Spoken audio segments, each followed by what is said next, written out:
حضور داتا گنج بخش علی بن عثمان الحجویری اللاہوری رحمہ اللہ تعالی نے کشف المحجوب کے اندر سیدنا عبداللہ بن عمر رضی اللہ تعالیٰ عنہما کا واقعہ نقل کیا کہ آپ کہیں سفر میں تشریف لے جا رہے تھے، ایک جماعت کو دیکھا، کچھ لوگوں کو دیکھا کہ وہ خوف زدہ ہیں کہ ان کا راستہ شیر نے روکا ہوا ہے۔ جب یہ صورتحال حضور سیدنا عبداللہ بن عمر رضی اللہ تعالیٰ عنہما نے دیکھی تو آپ نے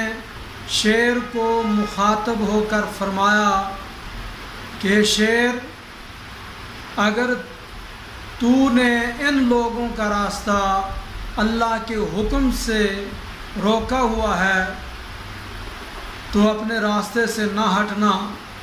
لیکن اگر تو اپنی مرضی سے ان لوگوں کا راستہ روکے ہوئے بیٹھا ہے تو پھر ان کا راستہ چھوڑ دے۔ تو فوراً شیر